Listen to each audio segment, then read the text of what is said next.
I will come back to conquer you. Because as a mountain you cannot grow, but as a human I can. Wow.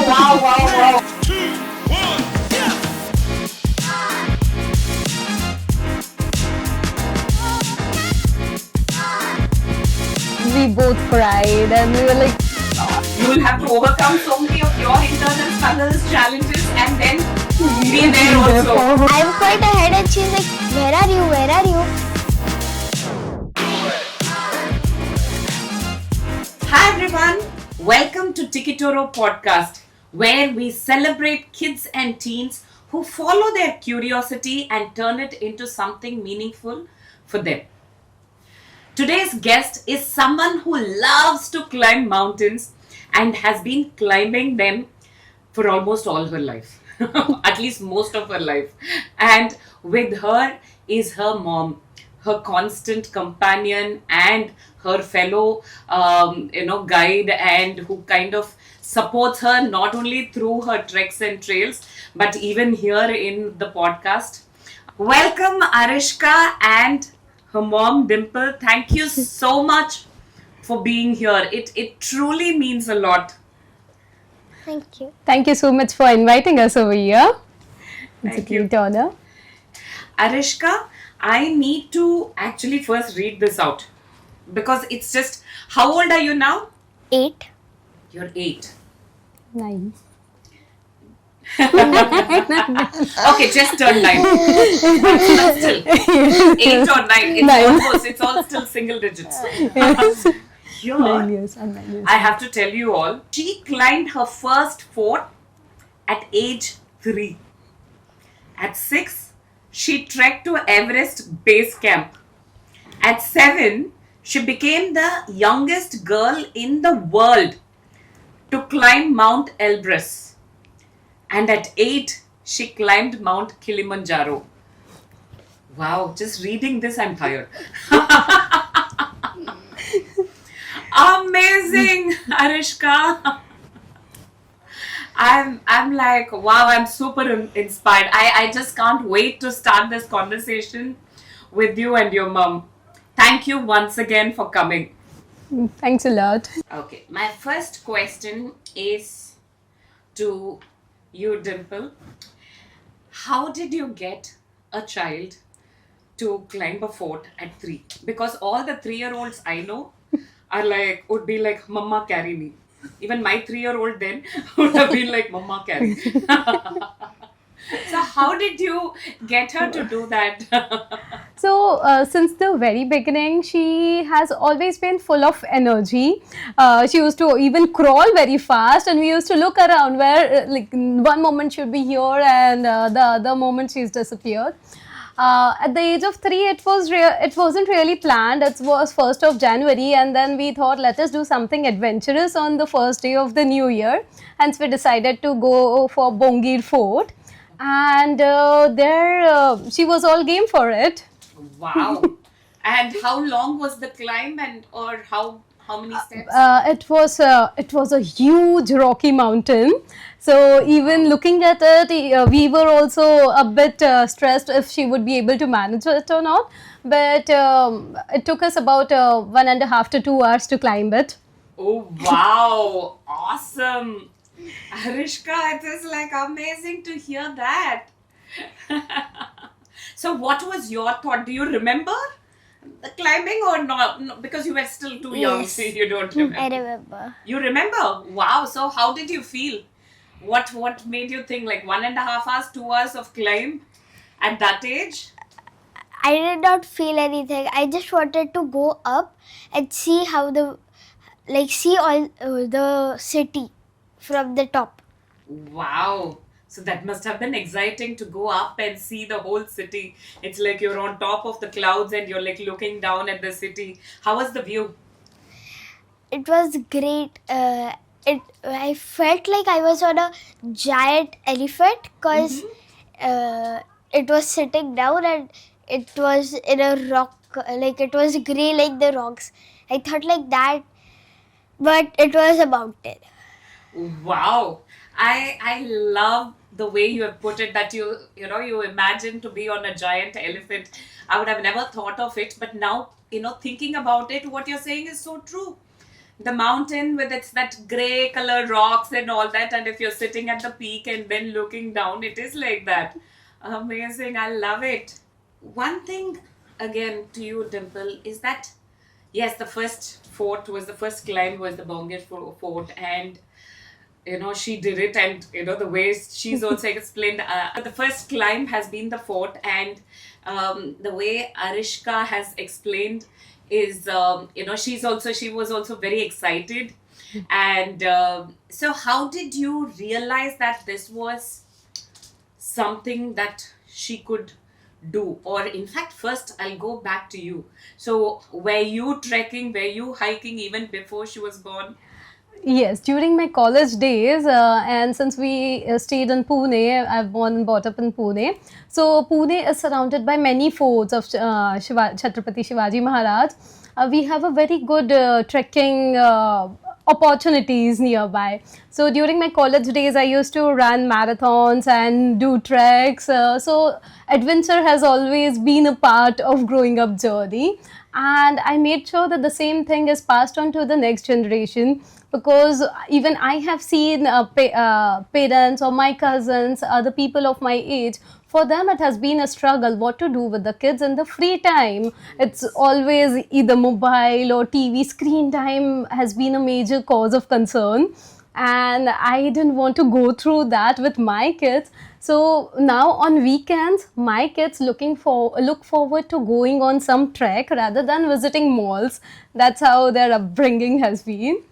Wonderful, wonderful. And yes, that is a big struggle these days with all of us parents that we go through, because one is that social media, digital, YouTube, your screening, constant scrolling itself is so addictive. Yeah.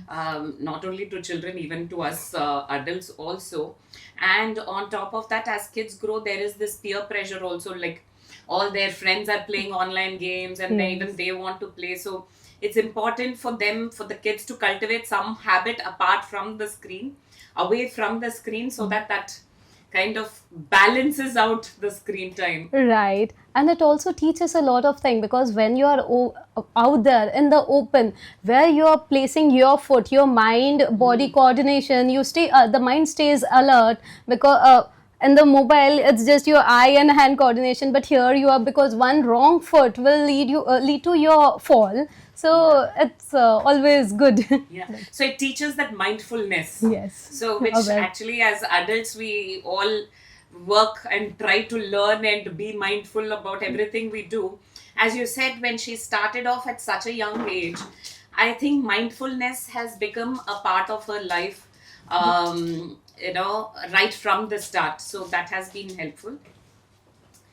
You're right about this mindfulness, because it is something that we adults are also, we work hard towards cultivating, especially in this day and age of that, that mobile scrolling and everything, with that constant dopamine hit that they say. Yeah.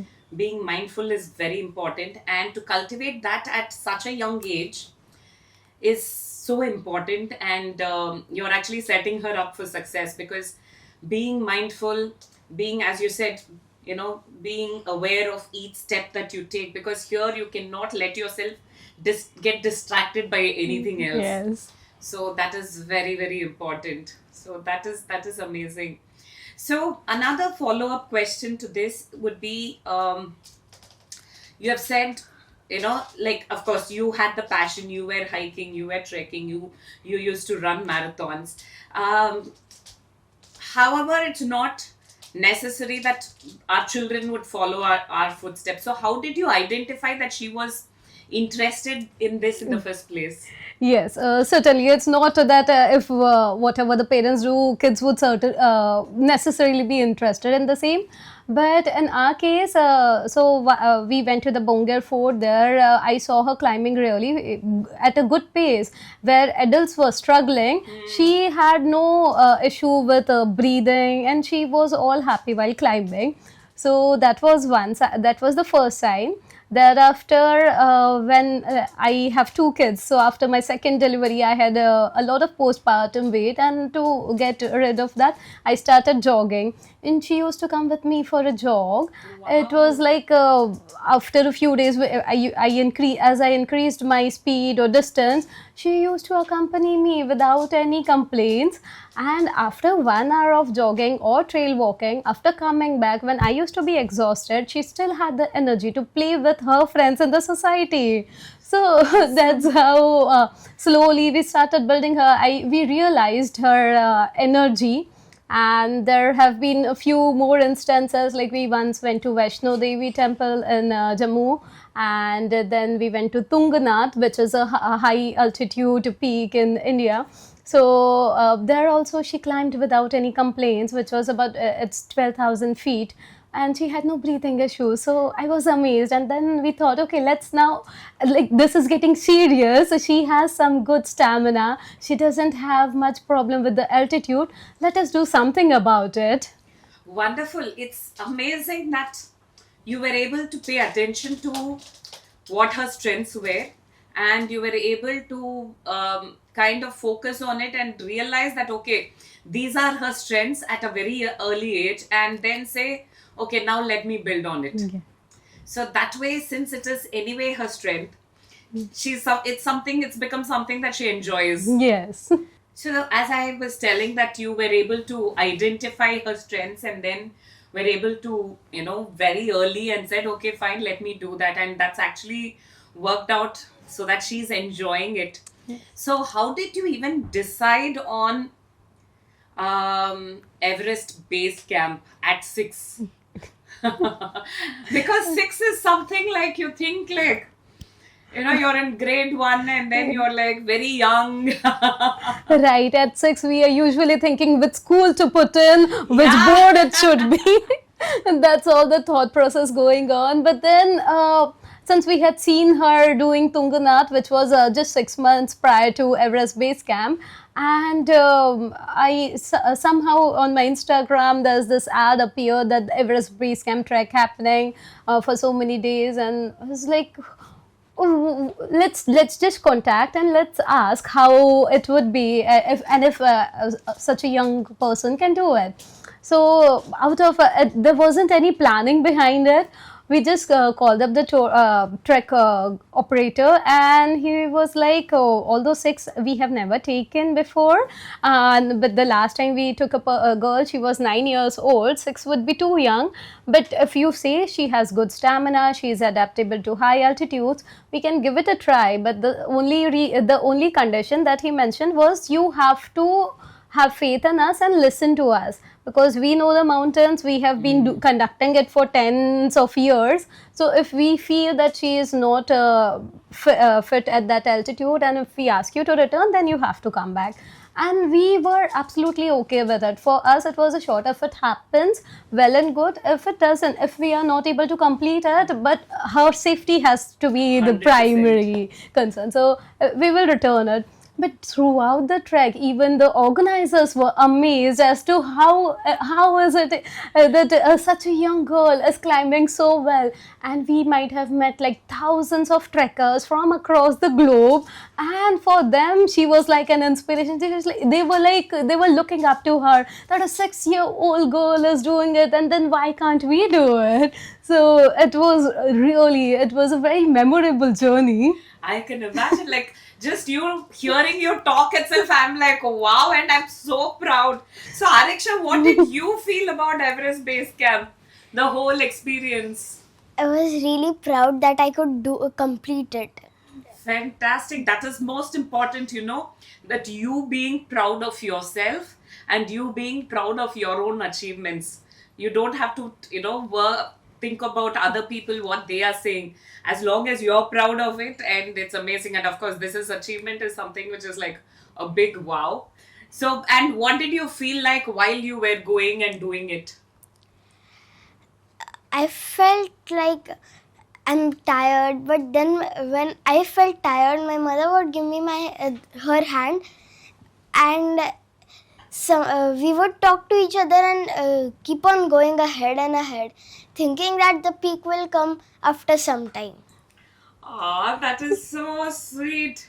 Yeah, your mom is your biggest strength, right, in your treks.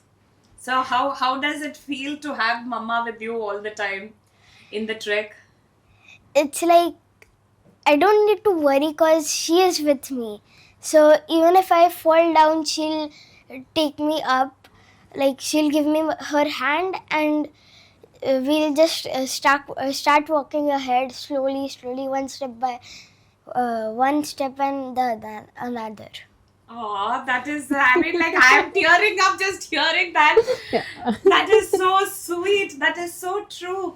Because your mama is there with you every step of the way, and that is all she needs. Yeah. Nothing else. Ah,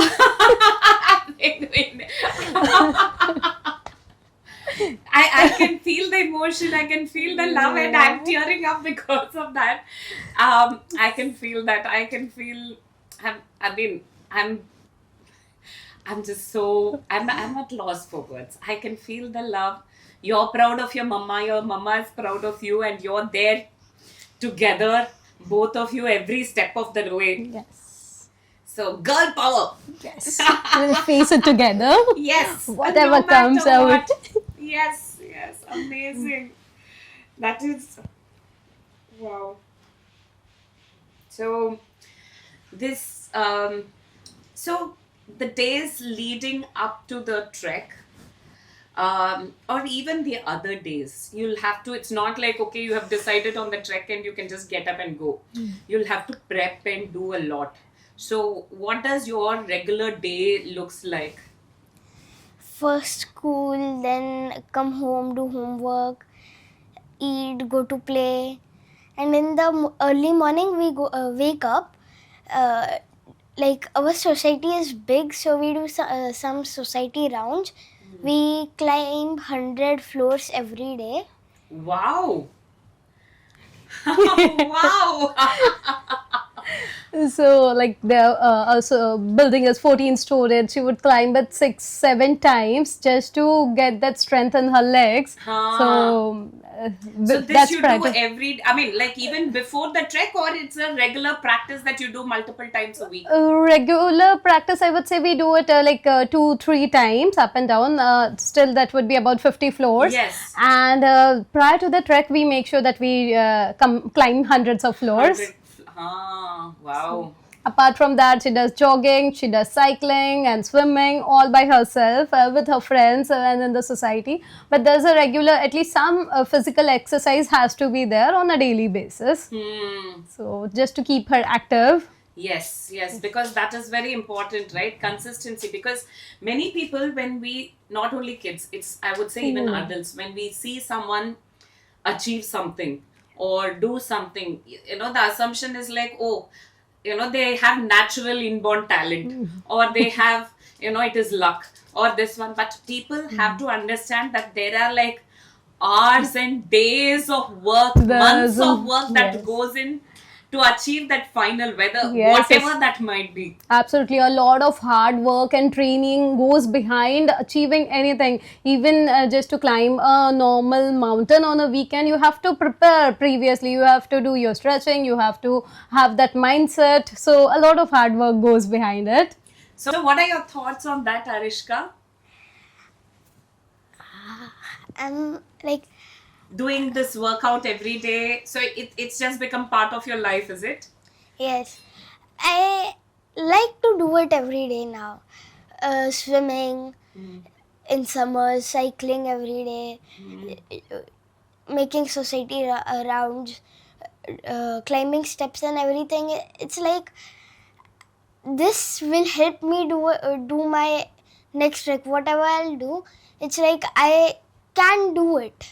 For if I do it right now, that day, then one day I can also go on some like I can climb Mount Everest after being big. My mother makes me feel like that after doing all these exercises. These are the building blocks.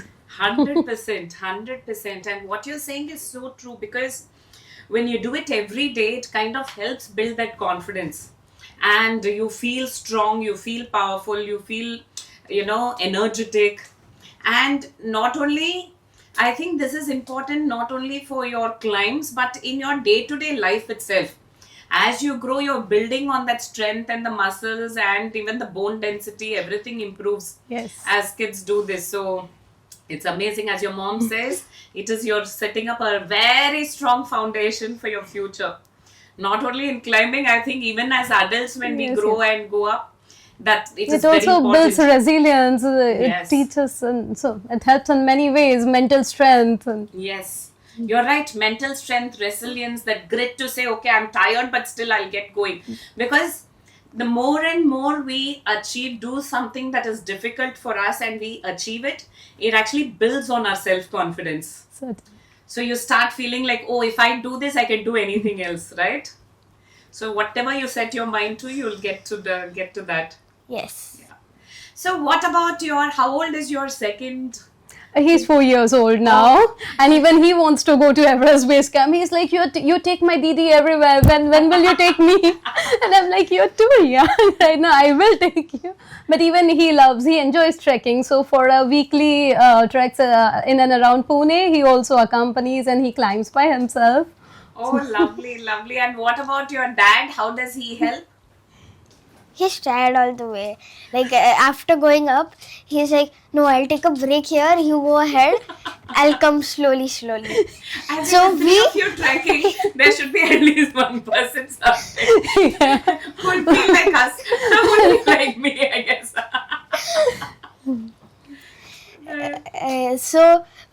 Till we reach the top, he's coming slowly, slowly. Like I'll go slowly.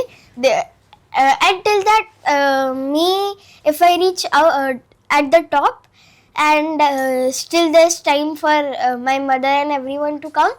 So as my mother says, I go a little down and come up Wow, you again. keep climb. So you climb it multiple times.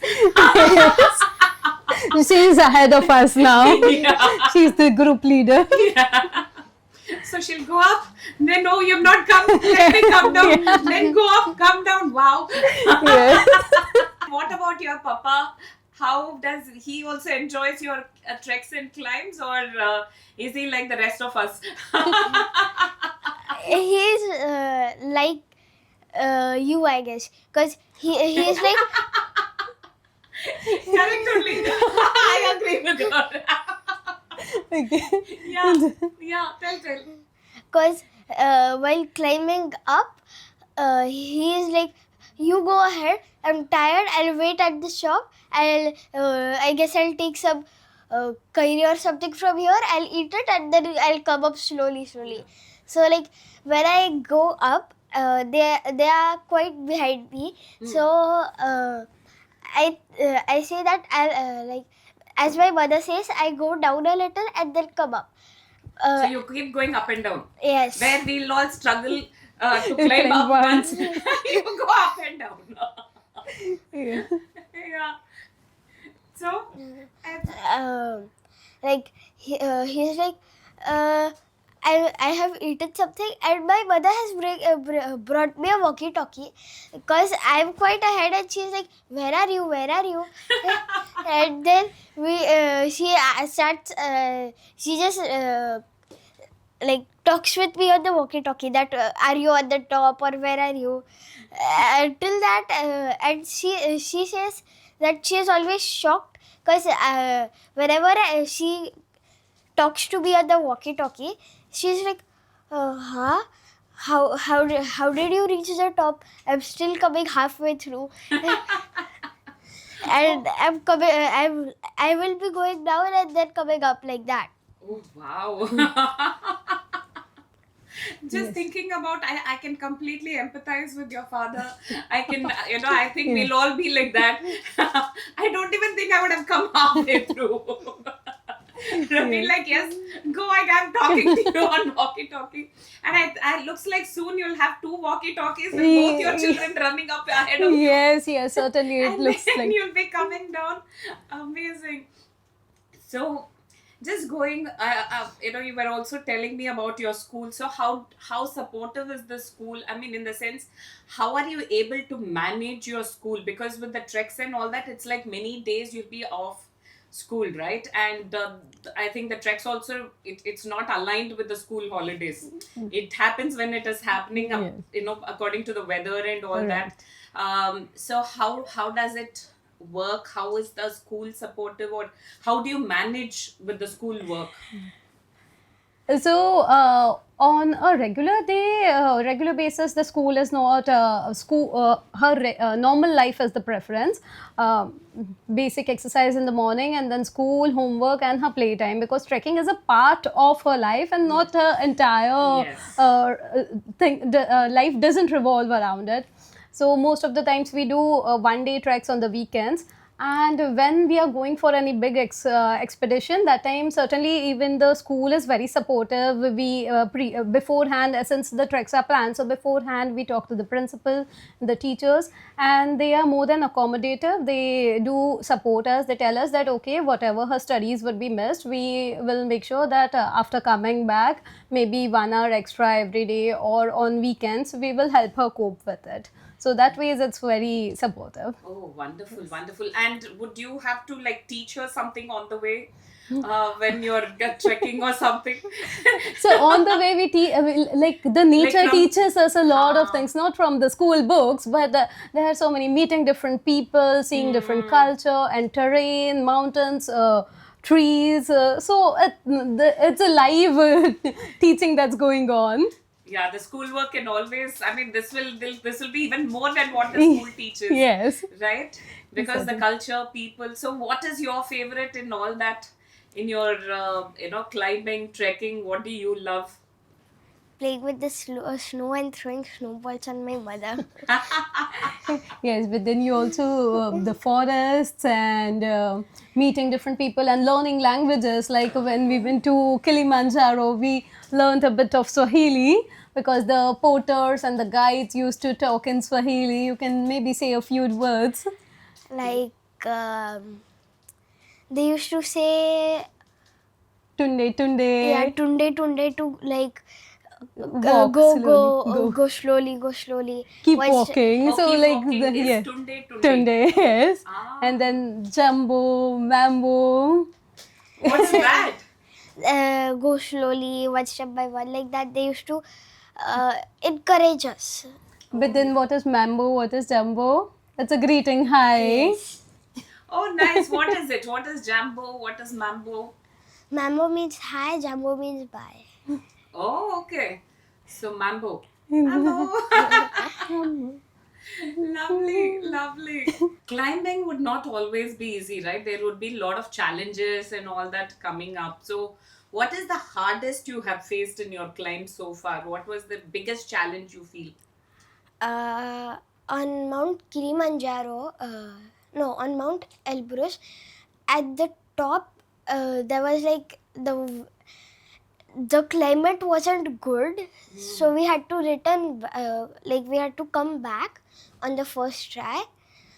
On the second try, it was successful, but like the wind was blowing, like the wind was very quick, and the snow was like moving with the air, so it was not clear for us to. It wasn't visible. The road wasn't visible, so we had to return back that time.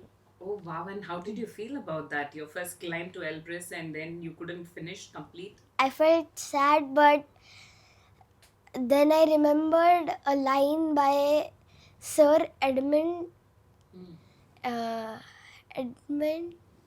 Hillary. Hillary. I will come back to conquer you. Because as a mountain you cannot grow, but as a human I can. Wow, wow, wow, wow, wow, wow, wow, wow, wow. Amazing, amazing that as a child you thought of that and you said, I will come back to conquer you. And we did go back. And you did go back and you did conquer it. Yes. Yes. Awesome. Now give me a high five. Amazing. I'm so proud of you.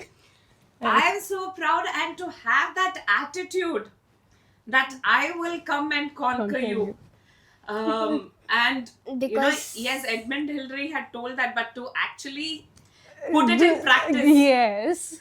and to remember that, to put it in practice, and to actually Act go upon back, that, yes. act upon it. Yeah. So the first time it was like blizzard. So after reaching there, after practicing and reaching almost the base, the last 1 day's trek, we were like so close to the peak. It was like just 6, 7 more hours and we would be at the summit. But the conditions were very bad. It was blizzard.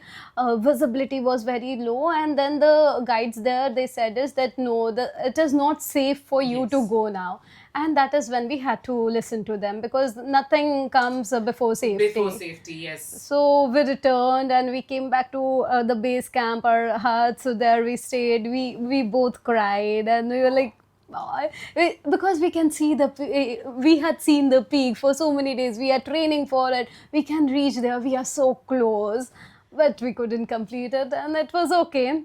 So after coming back to India, and after an unsuccessful expedition back home, also you feel a bit demotivated. But eventually we were able to come over it, and next year we managed to complete it successfully. Fantastic, fantastic. So, who was more disappointed between the two of you? We both were. So that, and as a parent, you would have had to like take it up to, show up for her and tell her it is okay, right? Yes. Because you would have been disappointed yourself Yes, too. yes. But we have to teach her that it's okay if plans don't work the way we had planned. It's okay. There's always a next time. Yeah, so that is a big life lesson too. Yes. Was that your first time as well to Elbrus? Yes, it was the first time for both of So us. all these treks, is it your It's- first time yeah, as well? Along with So both of us are exploring new boundaries every time. Like it's together we are exploring something new. Wonderful. So for both of so for you also, it's not like you've done it, so you're No. doing it along with your daughter. Yes. So how does that make you feel? It makes me feel proud, actually, not just doing it by myself, but with my daughter. I had never thought that it would happen this way, and I'm really happy that we are Yeah. able to do it together. True, because as a parent, you want to look for, because as kids grow up, they also have their own life and thing, and now you have something that you can share with her, Yes. like even into adulthood also. Yes, yes. So it's something you can do together. Right. Maybe after a few years, she would leave me and she'll start climbing more peaks by herself. But maybe you'll also continue to join her. You're also super fit. You're inspiration to adults like us. Thank you. Yeah. And actually, one more thing is, when Arishka feels, either demotivated or, struggles, and as a parent, of course, and, from what we have spoken, and it's not like every time we can go and, solve for them. Yes. It is like we'll have to let them be Right. and figure it out, but you're at the back to support and make sure, but it would be hard for you also. So how do you overcome that? What are your feelings around it? Yes. So at times it does happen that we are both tired, but I cannot. For her, I am her strength. So I have to be more strong for her, and if she's tired while climbing, then we take breaks, we take rest, and we sing, or whatever we will do, chit chat, and then she's all right to climb further. And at times if she's not able to do it, then we break for the day, or what like we'll talk around it with the porters guides, and we discuss if something can be done, and they are like, okay, we'll take some half an hour break. I'll give her dry fruits or chocolates to eat, and then we continue for the day. But sometimes it's really difficult because last time when we went to Kilimanjaro, it was raining. It was raining like crazy. We were walking in the rains because out there on the mountains, there's nothing. There's no shade. Yeah. There are no trees. There's no shade whatsoever. You have to continue walking till the time you reach your decided destination, trek completion for the day. So there we pitched our tents and all our clothes, our shoes were wet. But it's okay, it's part and parcel. It teaches you to go on, to keep moving. That's it. Fantastic, because one thing is, yes, you're the rock here and you are her mountain, you're her support that she can always trust, and for her you're there. But as parents, for us, we go through, I mean, we have our own limitations, our own challenges. We also have our own emotions and feelings, and the body aches, pains, and other things. It And does. so many other challenges, and to be present all the time, and to make sure that the child is supported and going forward, because as you said, even the climb is a challenge for you. It's not like it's a breeze also, right? So to do that, so hats off to you on that. I mean, yeah, truly, as a parent, it's not like, as a parent, I've got it all sorted. Even you will have to go through so many things. You will have to overcome so many of your internal struggles, challenges, and then be there also. for us. Yes, it's there, but it's wonderful. So she can look up to me, and I get my strength that I have to do. I have to do it for her. For her. Yes. Yeah, so that kind of motivates you to say, okay, I have to, I am responsible for her, so I have to do it and Yes. take it forward. Yeah. So how do you decompress? Like, once you come back from a trek, do you take like some off and say, okay, now the papa can take care? Right, exactly. Now it's your job. We are back home safely. Now we are going to lie around lazily. So you have to take care of everything. 100%. I can again empathize you completely on that. I think every other mom, every other parent will Right. empathize. Yeah, because even moms need break. They do. To recharge, to energize, and to come Yes. back. So that for your next trek and next challenge, you will be ready. Ready, exactly. And it's not just physically, it's mentally also quite Yes. exhausting. All those high altitude treks, you tend to eat less or because of high altitude. So every time it happens, so that whenever we go on a trek, after coming back, we are a few kgs down, and then we have to just to bring our body back to normal, just to get things going. It's pretty important to like relax and recoup. Yeah, yeah. I think this is where, again, I know we talk about children, but as parents, this self-care is very important. Because without self-care, because people shouldn't think, oh, self-care is selfish, but actually, self-care is important. It's needed. It's important. Yeah, because only then, if you fill your bucket, can you fill other people's Yeah. bucket, right? Your kids and your families. Yes. So that is an important life lesson for everyone, especially the other mothers out there. Yes. And my husband supports us 100% with that. 100%. I truly, understand that, because, the whole family has to be there to Yes. support, because for you two to be doing this, with the son and your husband and the rest of the family are there to support. Yes. So kudos to them too. So while climbing these mountains, is there anything that kind of surprised you, as a child, what she has done or what she has experienced? So every trek, I've been amazed by how she has been able to climb it nicely. So starting from Everest Base Camp, that was our first high altitude trek, and she was able to climb it finely. She used to walk even at 4,000 feet. I have a few of her videos at 4,000 meters rather. She was dancing. Oh, wow. When others were out of breath, they were finding it difficult to adjust to the low oxygen, and she was dancing and walking. I was like, wow. And then especially while going down and everything, so while coming down, we used to do 22 25 kilometers each day of climbing down, and she could easily do it. Actually, I foresee, Arishka, that you'll climb go summit peak, go to the summit, reach the summit, come back, tell people come. Now let's go. I Seriously. foresee you doing that in Mount Everest. I've reached the summit and coming. Come, let's To go. get you. Else you'd be like, And what has this done to her, like confidence and all that? Because I remember talking to her a few months back and to now. So how do you feel? I feel great.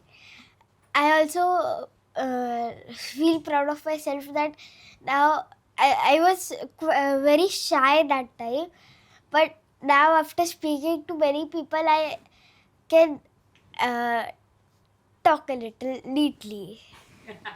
express herself well. Yeah, you are talking. I mean, you were even confident then, and now a little more. I think the age, maturity, and also the climb, having lived Yes. through it.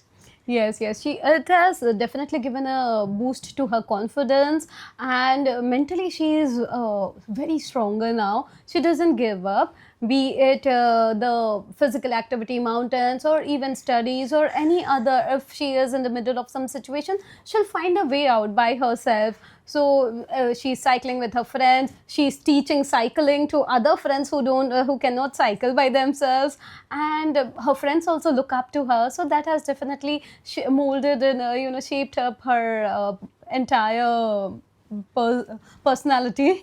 Amazing. So now coming to, I mean, even her friends. So what do your friends say about you climbing and trekking, doing all these amazing things? Many of my friends are like, "Wow, how did you do it?" And like 2-3 of my friends, they also like to do trekking because one of my friend goes to cricket classes, one of my friend goes to wall climbing classes. They also ask me like on Saturdays when I go to some treks, they are like, can I come with you? They ask me, and then my mother says yes, and then we go together. We are once my friend's mother had come. She was coming as like she was slow like my father was. She was coming slowly, slowly till that we were up and we were playing all around. There was some there like we always go halfway through. We don't go to the exact top. So there's steps to go to the top. We climb the steps. We start playing games on the steps. Uh, sometimes we take a chalk with us, draw some things over there, and start playing. Lovely. So you are become an inspiration for your friends. Yes. And they also come on hikes with you. Amazing. And how is it to take all the kids for a hike? Again, It's fun. with so many kids. Yes, yes. Our car is full of, on the backside there will be 4, 5 of those girls, and then we are early in the morning. This happens at like 4:30 or 5 o'clock. We start from a Wow. place, but then her friends are also equally ready. They are prepared. If we tell that we'll be leaving at 5 they would be there in the parking and they'll trek with her. They want to trek with her. That's the main Amazing, amazing. So you're also building that discipline and good habits in getting up early and all that for your friends also. So that way you've been an amazing inspiration. Yes. Fantastic, fantastic. And in this trek to Kilimanjaro, you had taken our Indian flag and the banner for Operation Sindoor. So I would like you to, share your feelings around it. How did you feel? What was it behind your, the thought behind this? So mainly it was like just a very small gesture of respect and gratitude that we felt about the entire Operation Sindoor. It happened that we had planned the trek in June, and as a preparation for the trek, we had planned a visit in Leh Ladakh in April, so that she already has been in the high altitude at that time. prior to the trek for her body. So the brain remembers that we have been in the high altitude. And so our trip, everything was planned in February itself, and in March that Pahalgam attack happened, and then we were thinking whether it is safe to go or not. But eventually we did go to Leh Ladakh, and this also helped us with the Kilimanjaro trek, the high altitude exposure that we got there. And afterwards in May and June, everything happened, and we were like, prior to going itself, when the Operation Sindoor happened, and especially it was conducted by two women officers, so it gave us more purpose for the trek, that we have to reach the top, we have to take that banner out there, we have something maybe a very small thing, but something in honor of all the armed forces, the brave officers, and that's how it felt very good, proud, nice. I mean, like, I'm having goosebumps just, listening to you say that. Um, and it was just proud. I mean, I saw your pictures and I was feeling proud for what you have done. So, how did you feel waving that Indian flag at the summit? I was proud of myself. I was proud of my mother as well. We made it at the top, and it was like two women had done it, and we both were at at the top, waving the flag. It was like I cannot just. It was a very emotional moment. Yeah, I mean, like, I can feel that, Arishka. So, I can feel what both of you are feeling. So amazing. So proud of you for doing that, and thank you for representing us, thank you for representing the country there at the summit. You made us proud, you made India proud. Thank you for that. Thank you as well. So, Arishka, what is it? So, I mean, for a person who has never trekked and camped, I want to know, what is it to like sleep in a tent, on a mountain? So how is all that? What about all that gear? What do you use? What do you do? How was it the first time you slept, and how have you gotten used to it by now? How do you do? And how do you prep for it? Like sleeping on a bed and then going and sleeping in a sleeping bag? How does that happen? I'm curious. I want to know. It's and we just have one sleeping bag. So me and my mother squished in the sleeping bag, and we cannot but for we are too squished. So when the friend I was talking about, she plays cricket. She also goes to some small camps. So we borrow sleeping bag from her, but like it's like we never use that sleeping bag. We are in our sleeping bag, squished and sleeping. I know that's what you keep yourselves warm, right? So yes. But how is it to sleep in a Because you can't even move a bit. It's like this. We are just sleeping like this. Oh, like one. I'm just imagining, all cocoon. the like a koala, mama koala Yeah. holding, or the kangaroo with a joey holding. You're like squished. So Yes. cute. And it's really difficult. First of all, we don't get to bathe for days together. It's like 8 to 10 days of no bathing once you are out there, and it's only the her lotion and face wash that keeps us fresh, that keeps her fresh. And apart from that, at night also you're out there open in the middle of nowhere. It's just that a few other trekkers would be there, and for miles together you can just see the nature and mountains and listen to crickets or insects. And at nights especially it tends to get windy, heavy winds blowing, and then there can be raindrops. So at times it's difficult for us to adjust, or it's a bit Does it get scary? yes, With the it's a bit sounds? scary. But then, okay, by mornings when the sun rises, it's all good. In the mornings, many times it happens so that the dewdrops are frozen on the tent. But as we go up in minus temperatures, sub-zero temperatures, even the dewdrops are frozen.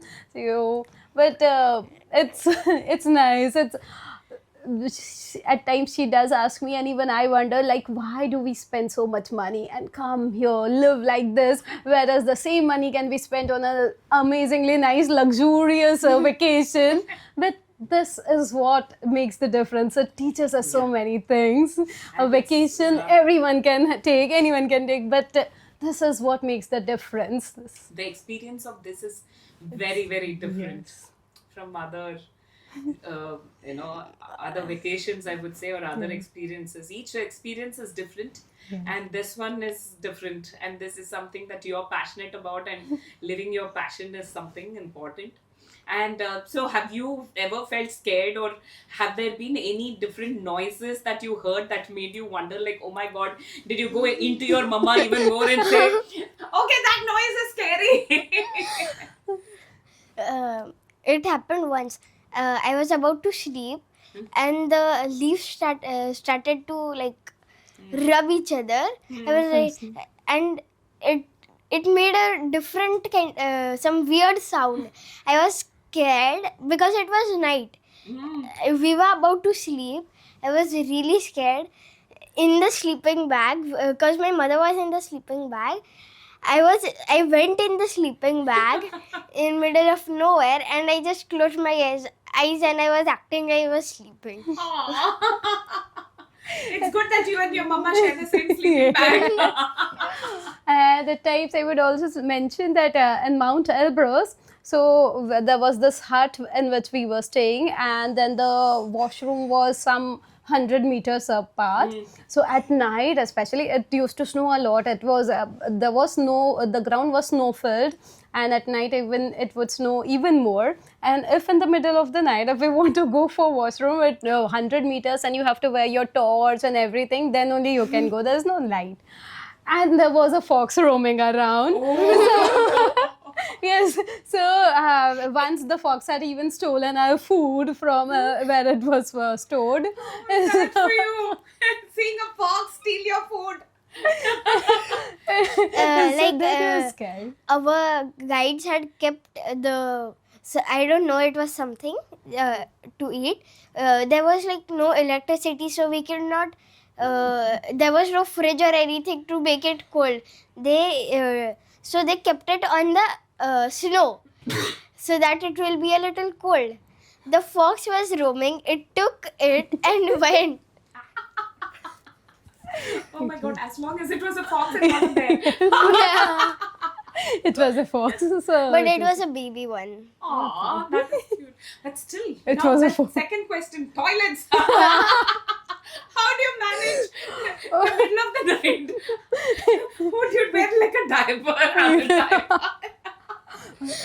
First of all, it's so difficult to just get out of the sleeping bag Yeah. as it's very cold and And you you are have to nicely. wear all those layers. Yes. So it's we make sure that we go to toilet prior to sleeping, but still if in the Yeah. middle of the night you have to go, then wake up, wear everything, take your torch, and then go to toilet. What was your experience been? How many times did you have to go to toilet in the middle of the night?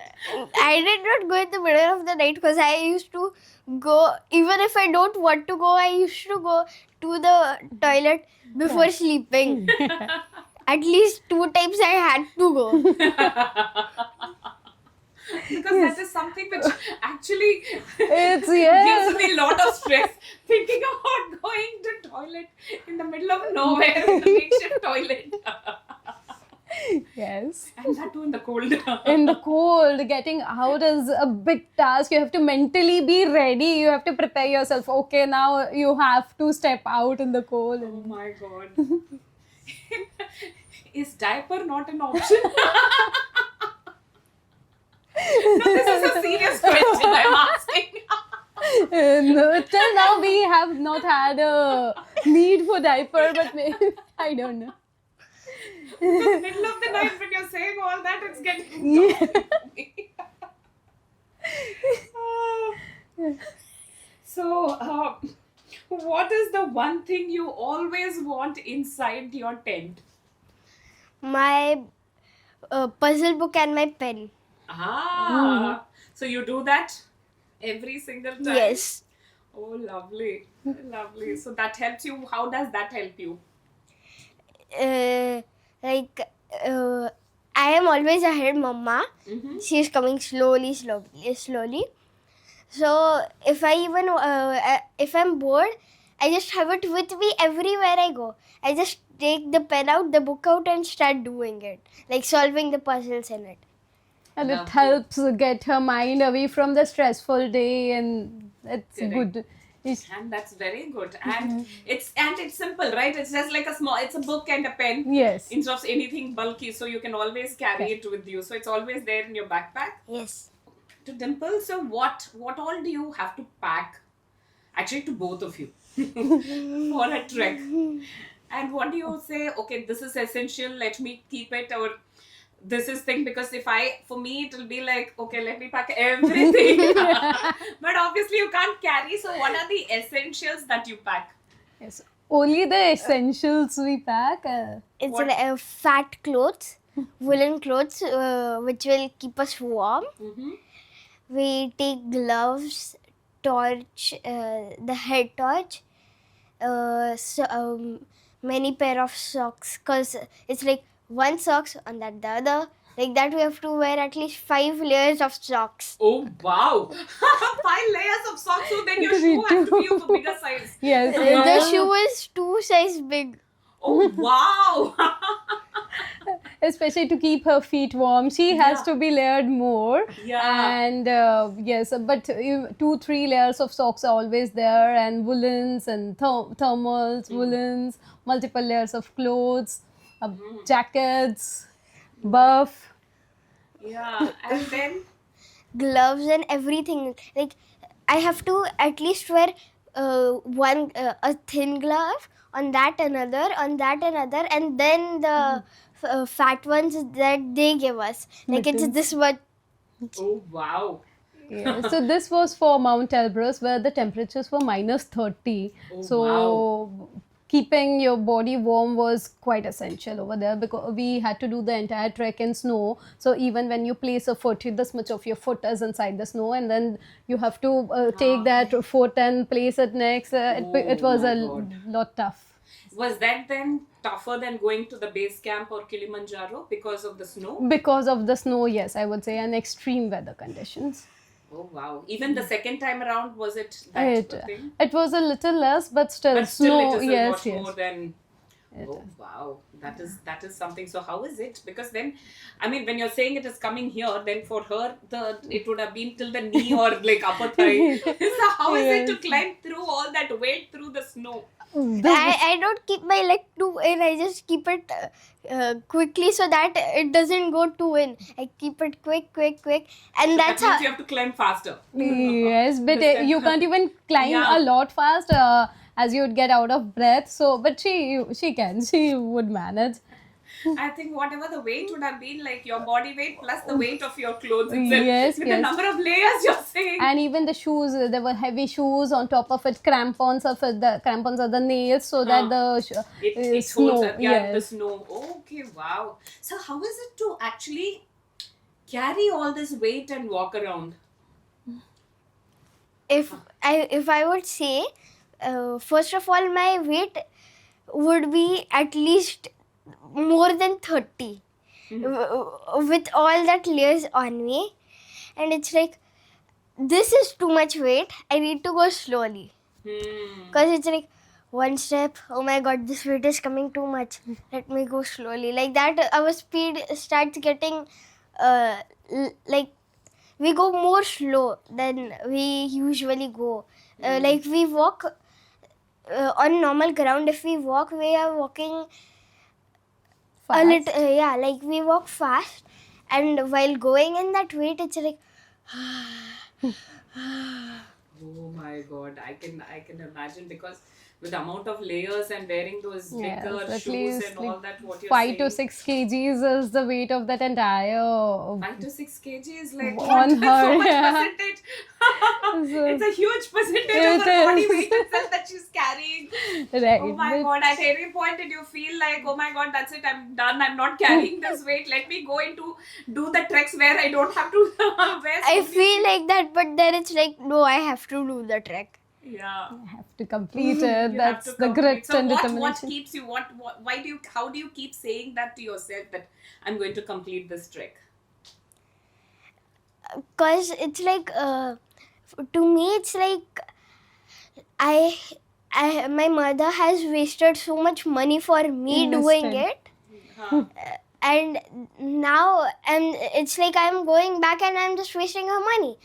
And I don't like it, because she is doing so much for me, and then I'm just saying like, no, I'm tired, I don't want to do it, it's okay, what will happen, she'll get, I don't want to do like that.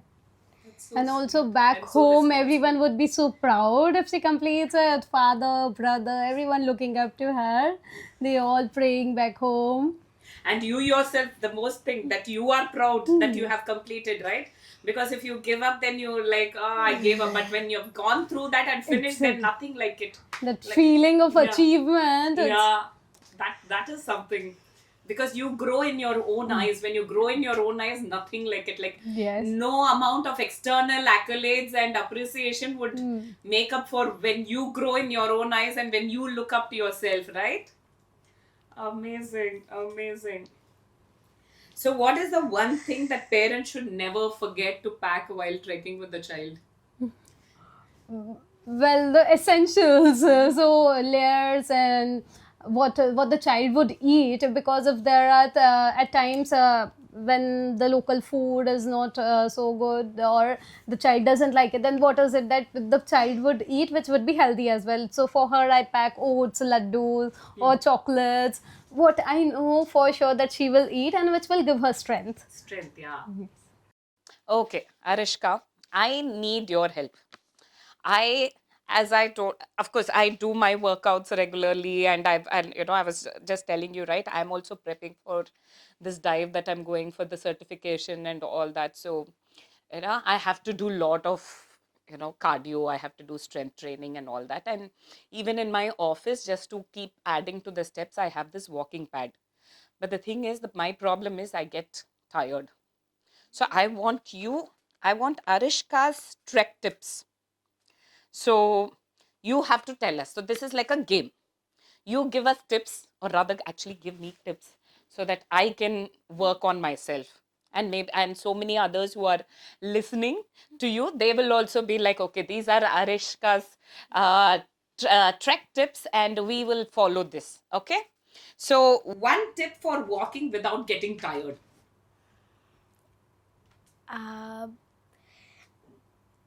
Never stop. Even if you are tired, like, you think that if it's your dream which you want to do, you want to complete it, then for that you need to train. So for that you need to not stop practicing. uh, uh, You can say that I- walk in your own pace. I don't know how to do scuba diving, but No, this is for anyone who's Yes. doing whatever they want to do. So what you're saying is, have your dream, because I'm working towards my dream or somebody else is doing their dream. What you're saying is, have that end goal in mind and walk towards it and keep doing. Just don't stop.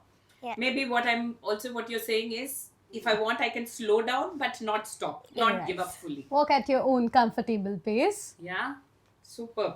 Then, what is that one snack that is best for all these physical activities like trekking or anything? a little bit of sugar.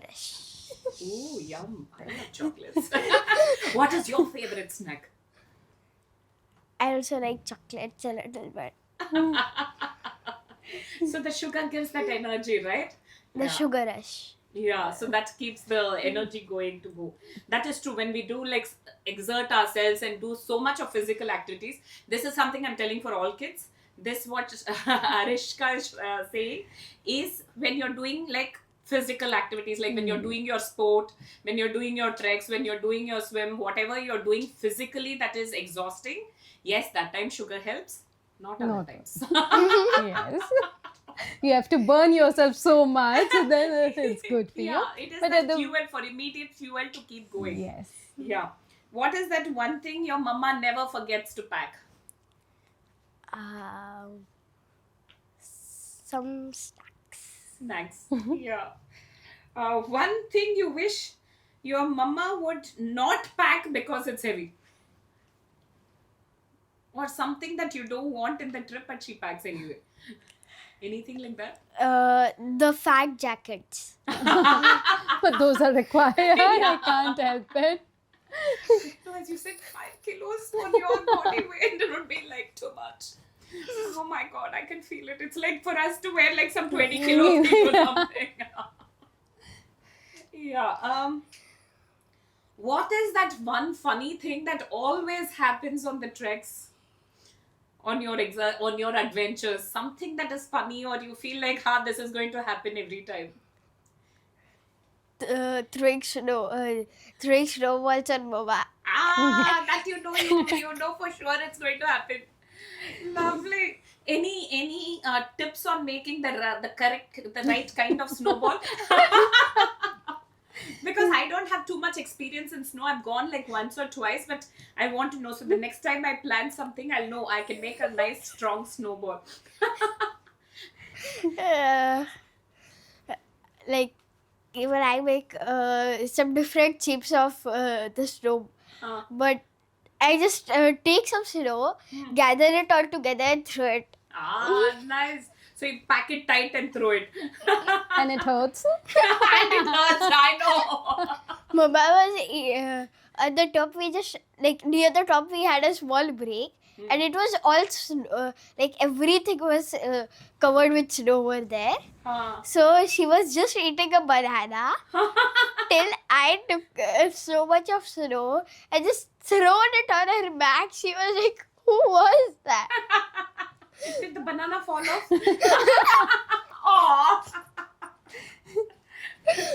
Okay, that gets me thinking, does the banana get frozen in that altitude? It was the ice was like the half side. It was a little it was a little freeze, and my mother was like, "Ow, the snow is gonna hurt." So in the mornings when we generally reach the summit, it's sun, and the sun hits quite harsh over there. So in the when we reach the summit by 9 or 10, you're closer to the sun, the rays are harsh. So we make it sure, first of all, very essential is the snow goggles, otherwise it can create snow blindness. And then sun protection. You cannot miss on the sunscreen. It is needed. It is mandatory. Otherwise, your skin will peel off once you come down. Yeah. So actually coming before, okay, I'll come to that. That actually gets me to the next question. And I think I know the answer to this, but then I'm going to ask you. One thing you wish was lighter. My jacket. Yeah. I thought as much. Wow, I think once I'm going to come and see your jacket itself, it's like, I can imagine. It's not actually just the jacket by itself, but multiple layers. She's and like, footwear. 5 layers of socks, 5 layers, 3 Yes, layers of gloves, and then layers of clothes. 7 layers of pants and No, not 7. Oh, At least about 3, 7. 4 layers. it's 7. I counted. She counted, okay? And 8 layers of t-shirt on that the So I'm jacket. guessing Arishka will be, Arishka's body is this much and her clothes will be like this much. It is like that. So Arishka with all her gear, I won't think would fit into that chair. or just about fit snug into the chair. What, Arishna? Right? Yes. I would need to squish. Like we squish in the sleeping bag. So you will have to squish into the Yeah. chair. Now you have so much of gap around you. Yes, With it your would all gear be on, fit. you'll be like squished. Wow, I can imagine that. And that's all. I'm like amazing. I'm like, that is like really something to imagine. And coming back to the points that you were saying on what you have to carry, it's in terms of the personal care products, because you don't have a bath in that, in that weather condition, and just outdoors. So you said only face wash and lotion and sunscreen. I think these are the three most important. What are the tips in what kind of face wash and lotions and sunscreens should a person choose? So, for sunscreen, it is said that it has to be above SPV 50, or minimum SPV 50 has to be there, because the rays of the sun are harsher. If you go on such high altitude, like 18,000, 19,000 feet, you are much closer to the sun from there. Hence, SPV 50, and you have to keep applying it. It's not that you once you have applied it and you can just go for the entire day. At least 2-3 times a day. You also have to apply a lip balm, because your lips tend to get dry, and stay hydrated. And lotion is fine. I mean, any good, it has to be sticky. In fact, it has to be, but good lotion would do. It would keep your skin protected because of the extreme weather, extreme low temperatures, minus 10, minus 15. Yeah. So good lotion which the skin absorbs. Okay, great. Yes. So I'm going to ask this question. Of course, feel free to answer it. Actually, the what has thing. So because in your Kilimanjaro, you took your took Tikitoro products with you. So how was that? The experience of using Tikitoro in Kilimanjaro. The products have been really very helpful because see, other things like the medicines or the other things, as a precautionary measure we carry if she is having any other issues, any breathing, or if she gets hurt, then we certainly have medicines or bandage for that. But for skin, it has to be a habit, it has to be a daily ritual that you have to protect, because due to the surroundings, it's going to get affected. So as a precautionary measure, you have to every day apply your lotion, you have to take care of your skin, and the products that really help. Even her sunscreen was really good, and unlike other products, it was not it had a very good feel also to the skin, so it was nice. I'm so happy to know that it had worked in your Kilimanjaro trek itself. Yes. Because that is something like we use it here on a day-to-day basis in our tropical climates. But to see that you had used it during your treks, and that too at such high altitudes, I'm feeling like, okay, validated, something our products have done, and very, very happy to hear that. It was nice. Even the face wash. So for washing the face, also they used to get, whenever a day's trek is completed or in the morning, the porters would get warm water for us in a bowl, and within 3 to 4 minutes it would turn cold. So within that 2-3 minutes time, you have to wash yourself nicely. And she used to enjoy it, because that's what just the face wash used to keep her fresh for the entire day. So it was helpful, and it was And that too, that being a foaming face wash would have been easier to clean and use, right? Right. Wonderful. So happy to hear that. Like, okay, we have gotten something right.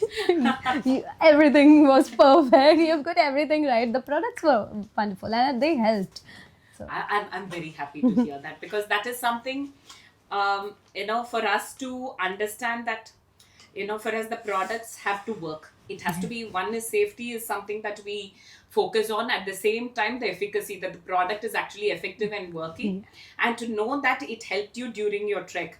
And yes, she had to apply so many layers of moisturizer on you, because at that altitude, you need that layer to to keep you moisturized. Otherwise, your skin can get dry. And for it the might fact that, start cracking as well because of Yeah. extreme dryness. But and for the fact that when you applied layers of it, that helped her keep her skin healthy. Yes. I'm like very happy. I'll go and tell my R&D team that they have done a good job Yes. with the formulation. So very, very happy to hear that. So Arishka, when you're walking, what gets tired first? Your legs, feet, or mind? Feet. Feet gets tired first. And then how do you motivate yourself to, how do you tell your feet, come on, let's go ahead? Mama hold my hand, and then it's like she's giving me her energy, and then I love walking. it. I love it. Yeah, your mama's energy is always there, right? To carry you forward. That's so Yeah. sweet. I'm just loving that. Mama, how does it feel for you? Because hearing that, I'm tearing up. Yeah. How do you feel? She is very, connected to me because we have been through a lot of situations which has really tested our patience, which have tested her physically, mentally, but we have been there together. So yeah, it's really nice. Yeah, the connection, I can see the connect also. I can feel the connect. So, is there a mountain you think about even when you're at home in any of the treks that you're like, you constantly relive it? Mount you- Everest. Mount Everest, wow. What That's about a it? dream. One day we have to climb. Okay, so you've gone to the base camp, you want to hit the summit, reach the summit. So that's I've your- even seen the summit, but I could not go there Yeah. in such a young age. Yeah. I mean, come on, at 6. Because half of our team went ahead to the peak. Yeah, so when we went to Everest Base Camp Trek, there were others in our team who were going to stay there for 2 months, and they were practicing. They had been practicing for the summit. They were going to do, and like both of them, they completed the summit. 2 months, is it? Yes, yes. You have to do a lot of rotations up and down, and camp 1, 2, 3, 4 to get acclimatized. Before takes you it. reach the summit. So Yes. you go to the base camp, stay there for 2 months Yes, to do the trek to reach the summit. yes, Oh, wow. yes. Yeah, so I think, yeah, with your school and all that, yeah, you wait for some more time.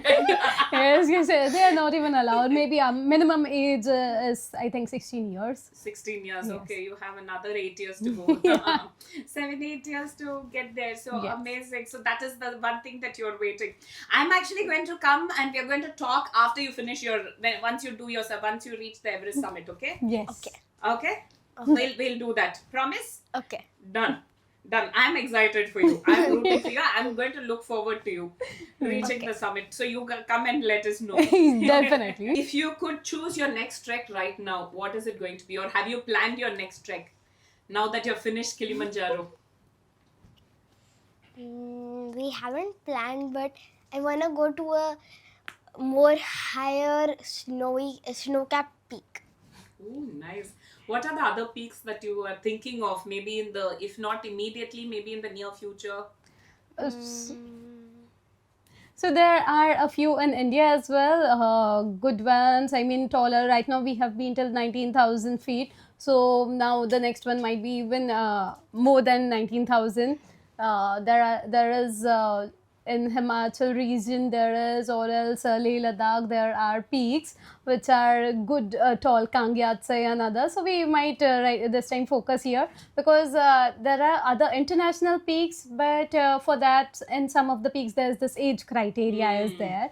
So we don't want all our energy to be around that age, overcoming that age thing. If it is there, if it is a mandate by the government, by the local governments, we will find something which doesn't have an age mandate. Correct. Because you have your entire life to climb. So this is just like you're enjoying it and Yeah, conquering one peak at at a a time. time, right? And then you have your Everest that you're going to conquer in like maybe 8 years, 7, 8 years, right? Yes. Yes. So, to Dimple, so how do you decide that Arishka is ready for the next climb or something? Or as you said, she's always ready. Yeah, she is always ready. But and anyhow, so the discipline, the practice, daily ritual is there. But she has to be active. And whenever we decide that we are going on a trek, then a month or two prior to that, the intense training starts. And during the trek also, I always keep a tab on her health. I because more than the words spoken, it's also the behavior. Yes. So I always keep a tab on her breathing, her behavior, has she become silent, or how is she walking. And that's how I decide, okay, like things are fine. If not, we take a break and then chit chat and then proceed further. I think more than her readiness, I think we'll have to see as your readiness when you're okay. Let me go on the next, because with two kids, you're at home. Everything else you will have to see when you're up for it. Yes. Yeah. So, Arishka, if another child is watching this and is scared to try something challenging and something new, what would you tell the child? Never to stop, believe in yourself, and like whatever you want to do, you do it. Don't be scared. Like, don't be like, oh, this is too high, I don't want to do it, I'm feeling scared. We should not do like that. We should like go up, try, try to do it. If not possible, come back. But if it's possible, you should go and do it. Like, uh, So you should Yeah. at least try. You should try. And as you said, you can always come back to conquer it. yes, Because whatever the challenge is, the challenge cannot grow, but you're growing. And you're becoming bigger and stronger. the and more mountain powerful. cannot grow, but we can grow. Yes. So you will go back to conquer. So that's what you're telling the kids, right? So keep trying. Even if you can't do it, you can always go back to conquer it. But keep trying. Don't give Yeah, up. you should at least try. You have to try. I mean, Yeah. And for as a mom to other parents, what would you say? Like, how can they support their children? When do they push? Or I wouldn't say push, that's not the right word. For other parents, how can they support their children? When to motivate them, when to hold them back? Because I spoke to another child, she was like, at some time her parents will actually help her in pulling back and saying, enough, do lesser, you're doing too much. And this was a teen I was speaking to. So like that, what is your tip for other parents, like when to motivate the child, when to hold back, and when to tell the child it's okay, let's do later? So what do you say? so it first of all, yes, you have to motivate your child.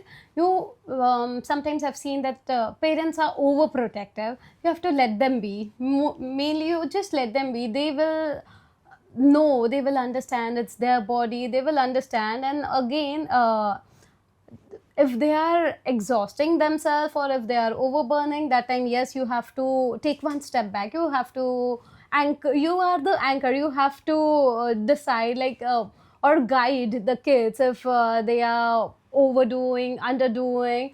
uh, Parents know their children best, so don't push them too hard, but don't even hold them back. Yeah, so Just trust be your there. instinct. Yes, be there for your kids, support them, and trust them.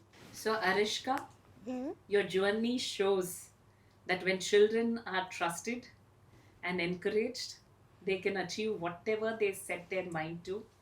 And especially when the parent is always with them, supporting them, encouraging them, and going on that journey with them, however that might be. Here it might be hiking and trekking along with her, or sometimes just being on the sidelines and supporting the child, encouraging the child, and saying that they can do it, you can do it, I believe in you. And so thank you, both of you, for joining us here and for sharing your journey, because it's been such an inspiring journey, and I've been so inspired. And I have to tell you, I completely enjoyed this conversation with both of you. And Thank you. thank you Thank so you. much. It has been an honor, and we really help. Like, we really think the thoughts that we have shared here today do help other parents with respect to their children, and to motivate them to achieve the extraordinary, to believe in themselves, and do something that they themselves feel proud about. Yeah, definitely. And Arishka, anything that you want to share about how you're proud, and then how other children can be proud of themselves? Just keep on trying and believe in yourself. I would like to say that. So just keep on trying and believe in yourself. That's what you want to tell the other kids. Wonderful. And thank you for that. That is, I think, more than us adults telling that to children. If a child tells that to their peers, I think that matters more. Children out there, as Arishka said, believe in yourself and keep trying, keep doing your best, and that is good enough. And in that way, as you keep going, you can achieve whatever you set your mind to. Thank you once again, Arishka, and thank you, Dimple, for being here. And this just shows like when a parent is supporting the child, and the child can achieve whatever they set to achieve. Thank you. And really, you're such an inspiration, both of you. So many parenting lessons I've learned from you. And as a child, whatever you can set to, your passion, your love, the bond, everything is so clear. So thank you so much once again. Thank you. Thank you.